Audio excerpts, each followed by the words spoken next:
प्रिय विद्यार्थियों, online classes में आपका स्वागत है। हम बीए पार्ट थर्ड ईयर की पुस्तक कविता पथ से यशोधरा नामक काव्य से ये अवतरण लेते हैं जो कि मैथिली शरण गुप्त द्वारा रचा गया है। तो देखो, मैं इस पद को एक बार पढ़ के सुना देता हूँ। यशोधरा के भूरी भाग्य पर ईर्ष्या करने वाली, तरस न खाओ कोई उस पर आओ भोली भाली। यशोधरा के भूरी भाग्य पर ईर्ष्या करने वाली, तरस न खाओ कोई उस पर आओ भोली भाली। तुम्हें न सहना पड़ा यह, तुम्हें न सहना पड़ा दुख यह, मुझे यही सुख आली। तुम्हें न सहना पड़ा दुख यह, मुझे यही सुख आली। वधू वंश की लाज देव ने आज मुझी पर डाली। तुम्हीं न सहना पड़ा दुख यह, मुझे यही सुख आली। वधू वंश की लाज देव ने आज मुझी पर डाली। बस जातीय सानुभूति ही, बस जातीय सानुभूति ही मुझ पर रहे तुम्हारी। आर्य पुत्र दे चुके परीक्षा, अब है मेरी पारी। देखो, इस पद में जो कठिन शब्दार्थ आए हैं, एक तो देव आया है। देव का मतलब होता है भाग्य या फिर विधाता। विधाता मतलब जो सृष्टि की रचना करने वाले। आली कहते हैं सखी को। आली मतलब सखी, और तरस माने दया। तो देखो, मैं इस पद का अर्थ करके सुना देता हूँ। तो देखो, ये अवतरण, ये जो पद्यांश है, ये गुप्त जी के यशोधरा खंड काव्य से उद्धृत है। इसमें यशोधरा अपने कर्तव्य की निर्वाह करने का दृढ़ संकल्प लेती है और इसी दृढ़ संकल्प को व्यक्त करती है। देखो,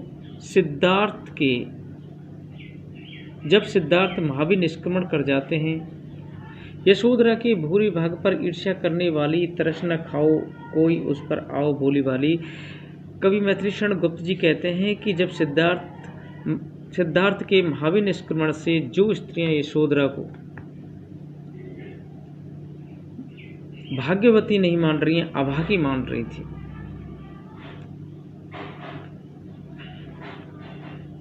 सिद्धार्थ जब महावीर निष्क्रमण कर जाते हैं और उसकी जो सखियां होती हैं, वे यशोधरा को अभागी मान रही थी।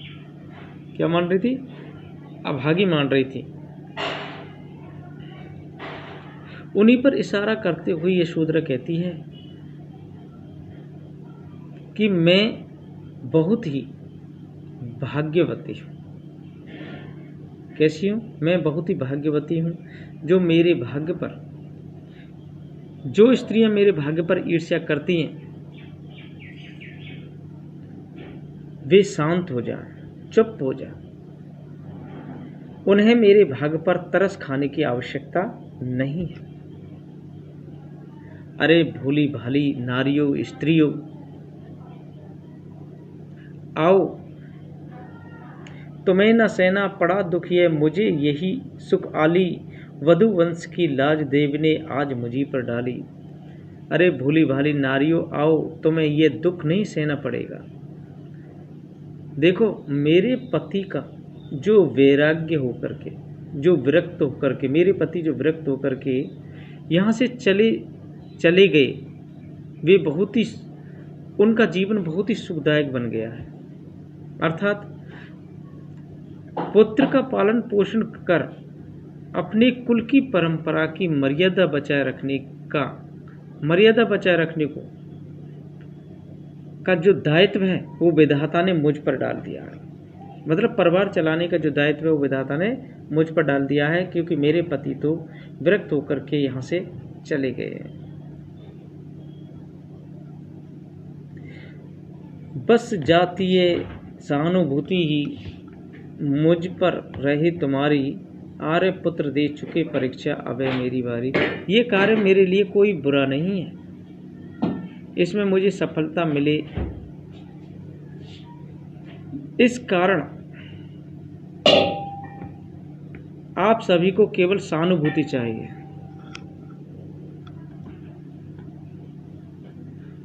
मेरे आर्यपुत्र विरक्त जीवन अपनाने की परीक्षा दे चुके हैं। मेरे जो आर्यपुत्र हैं वे वैराग्य जीवन अपनाने की परीक्षा दे चुके हैं, परंतु अब मेरी बारी है।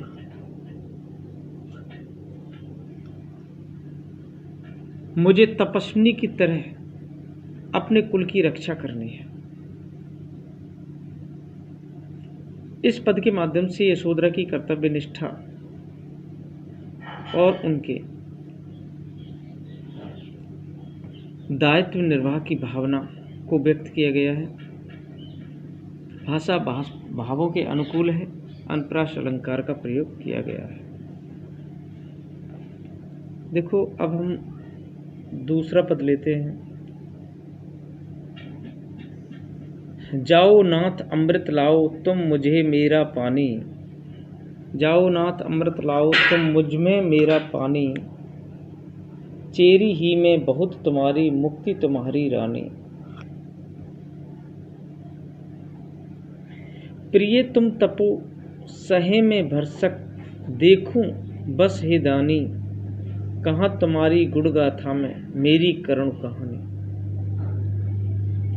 तुम्हें अप्सरा विघ्न न व्यापे, तुम्हें अप्सरा विघ्न न व्यापे, यशोधरा कर धारी, आर्य पुत्र दे चुके परीक्षा, अब है मेरी बारी। देखो, इसके कठिन शब्दार्थ। एक शब्दार्थ चेरी। चेरी का मतलब होता है दासी या शिष्या। मुक्ति माने मोक्ष या कैवल्य। तो देखो, ये पद है, ये भी मैत्रेयी गुप्त जी की यशोधरा काव्य से लिया गया है। इसमें पति के निष्क्रमण करने के बाद यशोधरा अपना अनासक्त तपस्विनी का जीवन अपनाने का निश्चय करती है। तो इसी संदर्भ में कवि व्यक्त करते हुए कहते हैं, यशोधरा कहती है कि हे आर्यपुत्र, तुम अपने सिद्धि मार्ग पर, अपने जो सिद्धि मार्ग है सिद्धि करने जाओ, सिद्धि मार्ग पर जाओ और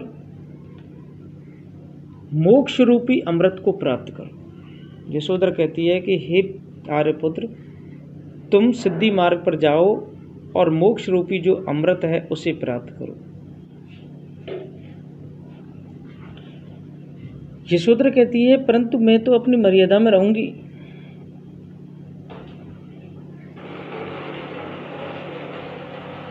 मैं तुम्हारी दासी बनकर के रहूंगी और मोक्ष प्राप्ति ही तुम्हारी रानी रहे, अर्थात तुम्हें जो तुम्हारी मनोकामना पूरी हो। प्रिय तुम तपो सहु में भरसक, देखूं बस हे दानी, कहाँ तुम्हारी गुणगाथा में मेरी करुण कहानी।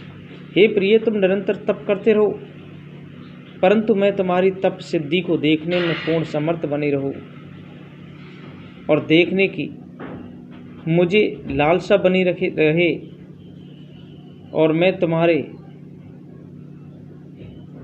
गुण गाथाओं का बखान करती रहूं और साथ में मेरी जो करुण कहानी है उसका उल्लेख मैं कहाँ तक कर सकूं, अर्थात मेरी करुण कहानी का उल्लेख कहाँ तक हो पाता है।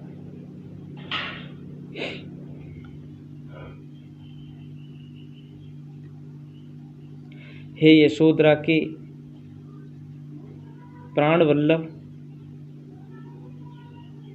हे यशोधरा के प्राण वल्लभ सिद्धार्थ, तुम्हें तपस्या करते समय अर्थात तुम्हें अप्सरा विघ्न न व्यापे यशोधरा करधारी आर्यपुत्र दे चुके परीक्षा अब है मेरी बारी। कि तुम्हें तपस्या करते समय अप्सराओं के द्वारा कोई विघ्न बाधा उपस्थित नहीं हो, वे तुम्हें कोई भी विघ्न पैदा नहीं करें, मैं यही कामना करती हूँ। हे आर्यपुत्र, आप अनासक्त भाव से निष्क्रमण करने की परीक्षा दे चुके हैं, परंतु अब अनासक्ति रखने की जो परीक्षा देनी है, अब मुझे देनी है, अब मेरी बारी है। तो जो ये पद है, इसमें एक आदर्श पत्नी की भावनाओं और कामनाओं का प्रकाशन कर पति को सिद्धि पाने में सफल देखना चाहती है, और वह स्वयं भी अपना अनासक्त तपस्विनी का जीवन व्यतीत करना चाहती है। इसमें यशोधरा को प्रतिनिधि मानते हुए एक भारतीय नारियों के आदर्शों की व्यंजना की गई है। अनुप्रास, रूपक और आक्षेप अलंकारों का प्रयोग भी किया गया है।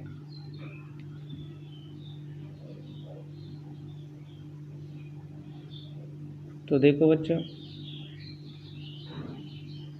अब हम अगला पद लेते हैं।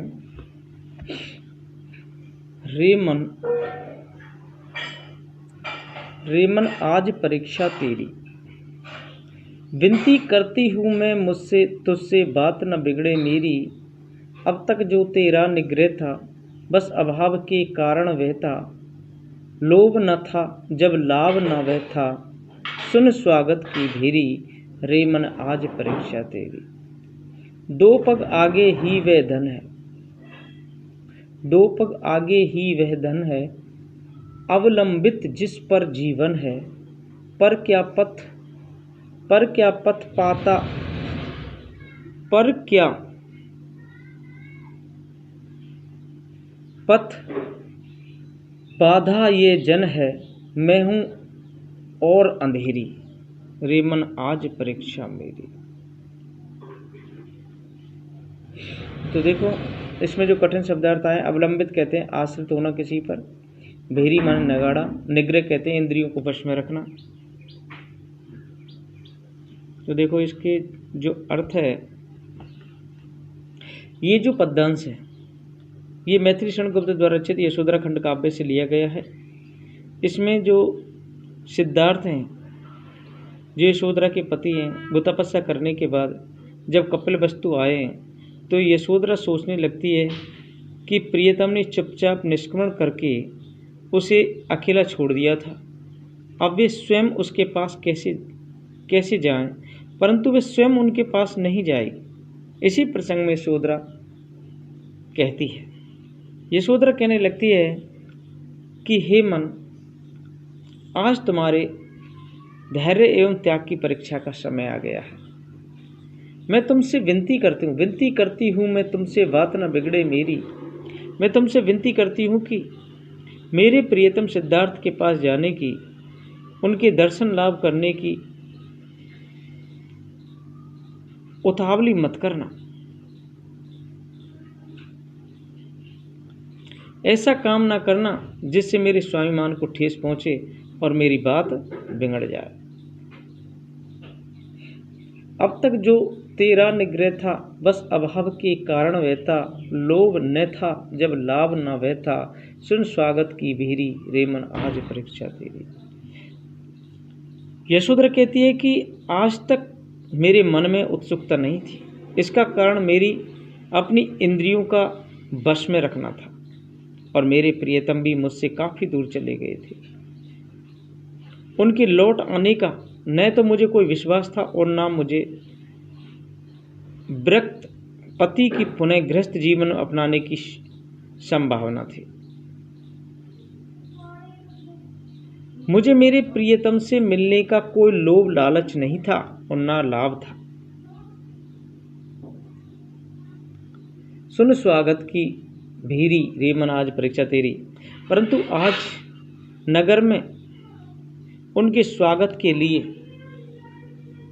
नगाड़े बज रहे हैं। सब लोग उनके आने से खुशियां महसूस कर रहे हैं। ऐसे में आज मेरी धीरता और साहस की परीक्षा का समय आ गया है। दो पग आगे ही वह धन है, अवलंबित जिस पर जीवन है। पर क्या पथ पाथा ये जन है, मैं हूं और अंधेरी।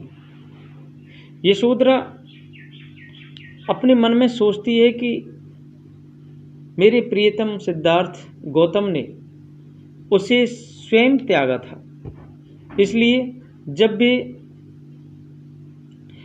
वन से इस नगर में स्वयं आ गए, तपोवन से इस नगर में स्वयं आ गए, तो मेरे पास आने में उन्हें क्या बाधा है, क्या परेशानी आ रही है। हे मन, मेरे प्रियतम आज मुझसे थोड़ी सी दूर हैं, 2 कदम दूर हैं, फिर उन पर मेरा जीवन आश्रित है। परंतु क्या मैं स्वयं उनके पास जाने का पथ प्राप्त कर सकती हूँ, पथ पा सकती हूँ, जाने का मार्ग प्राप्त कर सकती हूँ? क्या मेरा स्वयं जाना उचित है? क्योंकि मैं इस समय अंधकार से या निराशाओं से घिरी हुई हूँ, इसलिए मेरा जो मन है वह निश्चित नहीं हो पा रहा है, अनिश्चय की स्थिति में है। इस पद में यशोधरा की स्वाभिमानी भावना का प्रकाशन किया गया है, स्वाभिमानी भावना को दर्शाया गया है। भाषा इसमें तत्सम प्रधान है, भाषा तत्सम प्रधान है। देखो बच्चों, अब हम नेक्स्ट टॉपिक लेते हैं। रे मन आज परीक्षा तेरी, यदि वे चल आए हैं उतना, तो 2 पद उनको है कितना। रे मन आज परीक्षा तेरी, यदि वे चल आए हैं इतना, तो 2 पद उनको है कितना। क्या भारी वह मुझको जितना, पीठ उन्होंने फेरी। रे मन आज परीक्षा तेरी। सब अपना सौभाग्य मनावे, दरस परस नहीं श्रेयस पावे। सब अपना सौभाग्य मनावे, दरस परस नहीं श्रेयस पावे। उद्धारक चाहे तो आवे, यही रहे यह चेरी। रे मन आज परीक्षा तेरी। देखो, चेरी माने दासी, शिष्या होती है। तो देखो, जो ये पद है, इस पद में मोक्ष प्राप्त करने के बाद गौतम बुद्ध, सिद्धार्थ कपिलवस्तु में आए। सब लोग उनके दर्शनों के लिए गए, परंतु यशोधरा उनके पास जाने का निश्चय नहीं कर पा रही थी। इसी स्थिति का यह वर्णन करते हुए कवि कहते हैं, यशोधरा कहती है कि हे मन, आज तेरे धैर्य एवं मान सम्मान की परीक्षा है। आज तेरे धैर्य एवं मान सम्मान की परीक्षा है। मेरे प्रियतम सिद्धार्थ गौतम सिद्धि प्राप्त करने के बाद तपोवन से स्वयं चल करके इस नगरी में आए हैं। यदि वे चल आए हैं इतना, तो 2 पद उनको है कितना। मेरे जो प्रियतम हैं, वे तपोवन से स्वयं चल करके इस नगर में आए हैं। वे जब इतनी दूर चल कर के आगे हैं, तो मेरे पास आने में उन्हें कितनी परेशानी होगी, कितना कष्ट होगा। क्या 2 कदम आगे बढ़ने में उन्हें कोई बाधा उत्पन्न होगी? नहीं। उन्होंने क्या भारी वह मुझको जितना, पीठ उन्होंने फेरी। रे मन आज परीक्षा मेरी। उन्होंने मेरी ओर से स्वयं पीठ फेरी थी, इसलिए दोष उनका था।